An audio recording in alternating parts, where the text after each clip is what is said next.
Reka nongere ngwikazo amaze gukora subscribe kuri channel ya YouTube ya Mbi TV official ndetse nawe udukurikira mu bundi buryo turakora subscribe ariko mukamukunda inkuru ndetse n'ibiganiro dukomeza kugenda tubagezaho. Muribuka igice cya 25 cy'inkuru uko nazinutswe urukundo uruko ko cyarangiye ubwo Ernest yaravuye guhura na Deborah ndetse n'ababyeyi be akagenda yihuta cyane ahantu yaratumiwe ko yagomba kugenda guherekeza umuntu ku kibuga cy'indege ariko yagerayo aho yagomba guhura n'abo bantu agasanga bamutunguye cyane batangira kumuririmbira ndetse bamumenaho amazi menshi cyane. Ese nyuma byaje kugenda gute? Reka dushira amatsiko twumva igice cya 26 cy'inkuru nkibutsa kureba munsi yayo ukareba ahari buri tukoretse ijambo subscribe ugakandaho ugahita ukora n'akamenyetso k'inzogera gahita kaza ku ruhande kugira ngo dushyiraho igice cya 27 uzahita wakira ubutumwa bugufi kumenyesha ko tugezeho ugahita ucyumva.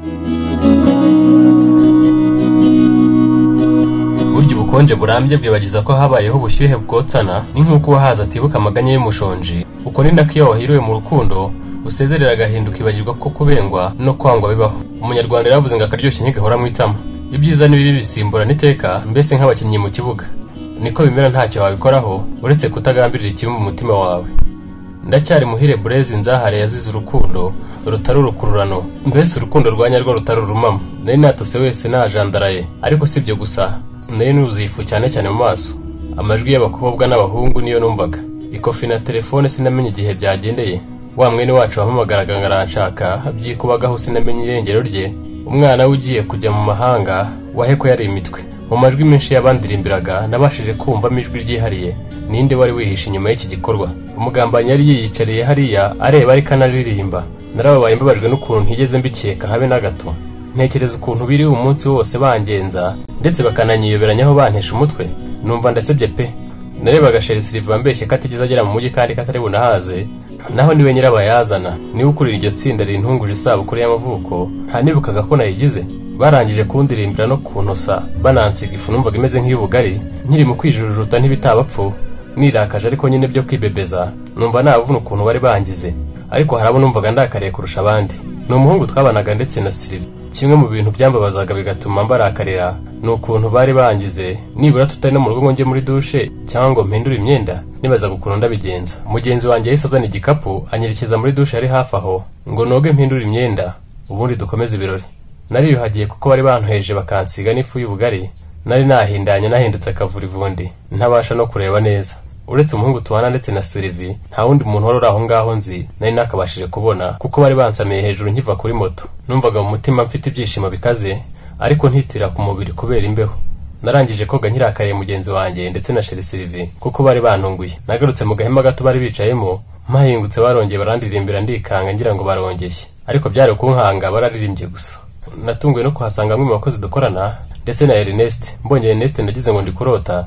Sinumvaga ukuntu umuntu twari inshuti magara ntunsige, umuvandimwe w'ibihe byose, umuntu twiganye twabanye mu mahanga tugasangira ubuzima akamfasha nkomerewe ndembejwe n'urukundo. Imana ikamukoresha akampuza n'uwo ntari nzi ko nzamubona agatuma umutima wanjye utekana hanyuma agahinduka nk'igicu bikarangira ahindutsemo umwanzi gica akazinukwa kumvugisha akanga no kuba yahura nanjye anziza gukundana n'ikimuga akagerekaho no kunteranya na mukuru wanjye waroheretse kugerageza kunyicira ubukwe. None akaba yicaranye na Silvi ndetse n'izindi inshuti zanjye baseka banyifuriza isabukuru y'amavuko. Sinabyumvaga pe, gusa nambonye nabonye yahise agira isoni zo gukomeza kwishimana n'abandi ariko arenza hagaragaza umunezero mu maso ye. Gusa ntabeshya ntago numvaga ari gusa, numvaga nta kabuza afite ikimugenza ariko sinari kumenya ngo ni igiki. Nitegereje aho Kabitera yicaye nyirabayazana ndavuga wari wihishe inyuma y'uwo mugambi wo kuntungura. Mutuyimana Silvi suri insutsurutsa yari yambaye agapira koroshye k'ubururu bwerurutse n'ijipo ya rouge bordeaux. Yari akeye mu maso mbona yishimye cyane ariko we ntigeze amenaho amazi kuko we ntiyabikundaga ariko ntiyari kubibuza abagenzi banjye bo kuko bari babimenyereye nanjye kandi najyaga mbikora abandi. Icyo naje kumenya nuko ngo bamenye ifu y'ubugari kuko nari nabaruhije cyane nkabahangayikisha bakagira ngo sindi buze. Ibaze nawe uteguriye umuntu anniversaire ushaka kumutungura hanyuma wamuha gahunda akayemera ariko habura iminota mike akayihindura ntanatanga icyizere cyo kuhaboneka. Kandi inshuti zose zanjye n'iza Sheri zari zihari Silvi yazikozeho zose ngo Silvi byari byamugoye mbese kubyakira atakivuga. Ibaze ukuntu nteye nuko ari bubwira abo bantu bose bari aho ngaho. Banyeretse aho nicara impande ya Sheri nabanje kubasuhuza bose mbahobera ariko bamfotora banambwira ngo ku rugejuru uboshye agahinja. Numvaga umutima wanjye ukeye kandi nguwe neza ariko imbeho yari yose kubera y'amazi bamenyeho. nazimije buje bari bateguye zingana n'imyaka nari ngejeje ndangije nkata keke. Birumvikana MC ntiyari kunkundira kuyikata njyenyine, Sylvie nawe ntiyari kubona mpagurutse ngo asigare yicaye. Urukundo rwari ruraha. Benshi bafashe ijambo bamvuga imyato biratinda. Ernest ni umwe mu batari gutaha batavuze. Amatwi yanjye yarabanguye cyane kubera amatsiko yo kumva ikiri ku mutima wa Ernest. Twari tumaze imyaka 3 yose tutajya imbizi. Ndakeka na Sylvie afite amatsiko nk'ayanjye. Nibazaga niba ari nde wamutumiye mu isabukuru yanjye y'amavuko bikancanga. Natunguwe no kubona Ernest afashe ijambo akarirangiza atagarutse ku mubano mubi twari dufitanye. Yavuze ko yabonye ubutumwa bugufi bumubwira ko inshuti ye Blaise yagize isabukuru y'amavuko, ko byaba byiza nawe habaye akamwereka urukundo mu kuyizihiza. Ngiyo SMS yagaragazagaho ibirori biri bubere ndetse n'isaha biberaho. Yasoje ijambo ryavuga ko njye nawe dufitanye amateka maremare kandi akomeye, bityo atari kuhabura. Yongera ko hari ijambo mbikiye kazashaka undi mwanya karimbwira. Numvaga ntanyuzwe na gato. Sheri nanjye nitwe twari dutahabiye kuvuga.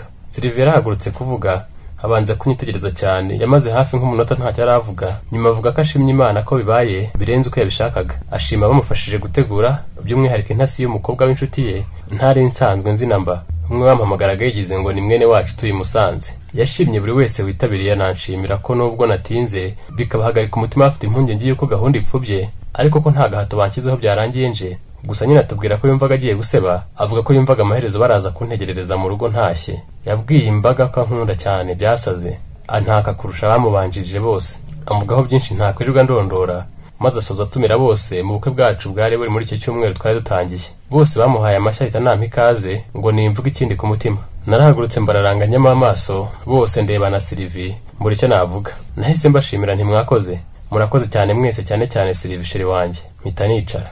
Batunguwe no kubona mvuze utuntu tubiri gusa, ariko bahumurizwa no kubona isura yanjye yishimye, kuko guhisha amenyo byari byananiye. MC yirwanya avuga ko navutse nkiri akana gato ntaramenya kuvuga neza. Uwo munsi mukuru warakomeje tumanyagura imitsima, turayibasangiza ndetse turya n'ibindi bintu bari bateguye, turananywa turataha. Uriya munsi nawufashe nk'umunsi udasanzwe mu buzima bwanjye. Bwari ubwa mbere mu mateka yanjye nkorewe isabukuru y'amavuko, byongeye yateguwe n'umukunzi nemera birenze. Kuri njye iyo sabukuru yari ikimenyetso cy'ukuntu ubukwe bwacu buzaba buryoshye. Twaratashye negera Murenzi Ernest mubaza niba ibyo yavuze akomeje, niba yarisubiyeho tugiye kongera tukaba inshuti. Arikiriza ariko ansaba gushaka umwanya tukabivugaho. Ndabimwemerera ambwira ko bitambangamiye na Sylvie yazaba hari, mwizeza ko twahura umunsi ari gukurikiraho. Numvaga bizaba ari umugisha kongera kugira inshuti twakoranye twiganya ari Ernest. Umunsi wakurikiyeho twarahuye ndi kumwe na Sheri Sylvie, twicara ahantu turaganira birambuye. Sinabwira byose twaganiye kuko ibyinshi mubizi, cyane cyane abo twatangiranye inkuru. Ndavuga ibyo napfuye na Ernest bigatuma wari inshuti magara ntusiga ahinduka umwanzi gica. Nubwo Ernest yari ateye kurya, yari n'umurokore, ariko yari yarafunze umutwe pe. Yatubwiye ko yatunguwe no kubona ubutumire bwacu mu anniversaire, ndetse ko bwaje ari igisubizo kuri we, ngo kuko yari amaze icyumweru umutima udatuje yibaza icyo yakora n'inzira yanyuramo ngo adusabe imbabazi, kuko yumvaga atahenguka mu maso yacu n'ibyo yadukoreye byose abangamira urukundo rwacu. Agatoka Sylvie ngo ni ikimuga, anteranya n'umuryango wanjye, kandi ambwira ko mu minsi naka imyaka yamaze tudacana uwaka yabanye n'abantu benshi, ariko nta nshuti yigeze abona yamubera indahemuka nkanjye. Gusa icyamubazaga ngo nuko ibyo yabitekereje mu cyumweru kimwe gusa, ngo nibura yabitekereza kera bitaragera kure. Twamubajije icyatumye bitekerezaho, atubwira ko bwaherutse kujya mu masengesho muri korali yabo, basengeye ahantu kure cyane. Umukecuru umwe w'umunyempano yabahanuriye byinshi, ariko ageze kuri bamubwira ko abonye yarahombye inshuti y'akamaro, kandi ko yihombejwe no kutubaha buri wese Imana yaremye, ko nawe ntacyo yakoze ngo yirinde impanuka, kandi ko ubuhemu budahera gutyo gusa. Ngo uwo muhanuzi yasoje ababwira ko ari Uwiteka kuvuganye nabo. Njye na Sheri Sylvie twaratangaye, ntabwo ibyo bintu by'ukuntu Imana ivuga twari tubimenyereye. Twabiherukaga kwa nyirakuru wa Sylvie. Ari njye Sylvie twese twari twarigishijwe agatigisimu, ibindi twabyumvaga gutyo gusa. Rero ngo ibyo nibyo byahagaritse umutima Ernest, yibaza icyakongera kuduhuza akadusaba imbabazi. Njyewe sinari ngifite ikibazo cyaruta kongera kubana n'inshuti yanjye ya kera. Nabajije Sylvie ko yatekereje gutumira Ernest, avuga ko yafashe telefone yanjye agashakamo abantu tuvugana cyane, mbese b'urubyiruko, akagera no kuri Ernest handitseho ngo Ernest bro. Izo nimero zose akazohereza ubutumwa bugufi abatumira muri anniversaire yanjye, kandi akongeraho ko biri gutegurwa mu ibanga rikomeye, ko ntawemereye kubimbwira ngo atica umuti, niko abatamusigaye muvuga. Ernest yaboneye hadusaba imbabazi, niko kubaza Sylvie uko abyumva. Sylvie atubwira ko we n'ubundi yabibonye kera ko tuziyunga mbere y'ubukwe, igihe yabirotaga yaguye muri koma. Yongeraho ko hasigaye mukuru wanjye. Ernest yahise yishima, atubwira ko na mukuru wanjye yamuganirira amubwira ko we yahindutse atakiturwanya, kandi ko ibyinshi yamubwiye yatubeshyeraga, none ko we yahisemo guhinduka. Ariko ngo Ernest akurira mukuru wanjye inzira ku murima, amubwira ko Imana itishimiye ko banga Sylvie umukunzi wanjye, ngo ni ikimuga. Ernest yatubwiye ko mukuru wanjye atarahinduka, ndetse ataranabyumva na gato, ariko avuga ko amakosa yose ariyo twayashyiraho, kuko ari we wamuduteranijeho. Twamushimiye intambwe ateye yo gusaba imbabazi. turazimuha turanishimana. Bidatinze telefone ihamagara Sylvie. Yari murumuna we kwa nyina wabo Kabuga wamuhamagaraga ngaze bagende. Hari gahunda bari bagiyemo ijyanye n'ubukwe.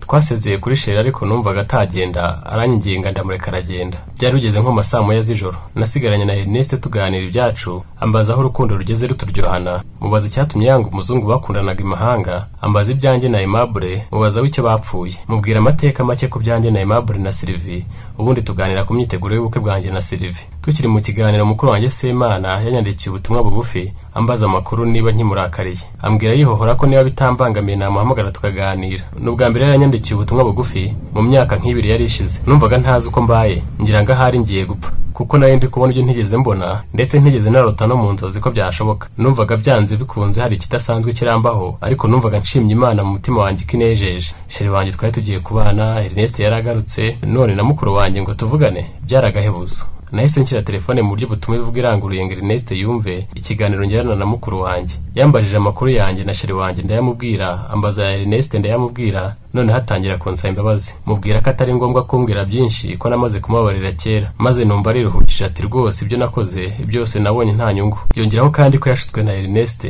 ariko amaze kubona ko bari kumbangamira ambuza umunezero njye n'umukunzi wanjye. Yongeraho ko yarakwiye kubaha amahitamo yanjye kuko yamaze kubona ko atarwanya urukundo ngo arutsinde. Mubaza icyamuteye guhindura umutima, ambwira ko umugore yamuhozagaho igitutu, amwibutsa ko n'abamushaka iwabo batabyumvaga kimwe bitewe n'agace akomokamo. Yongera ko byagerageje byose ngo arwanye urukundo rwanjye na Sylvie ntacyo byatanze. Ikindi kandi ko yumvise na Ernest yarahindutse, ndetse ko yabonye ashobora no kuzafungwa azira kubangamira urukundo rwacu. Natahanye umunezero utavugwa, iryo joro ndarana akanyamuneza. Sinigeze nibuka kubaza Sheri Sylvie uko aho yagiye byagenze. Bukiye mu gitondo nageze ku kazi, wa muhungu tubana mbona azanye na murumuna wa Sylvie baraye bajyanye ahantu. Ambwira arira ko Sylvie bamushimuse ninjoro na n'ubu bataramenya irengero rye. Umutima wahise nk'ubukamo.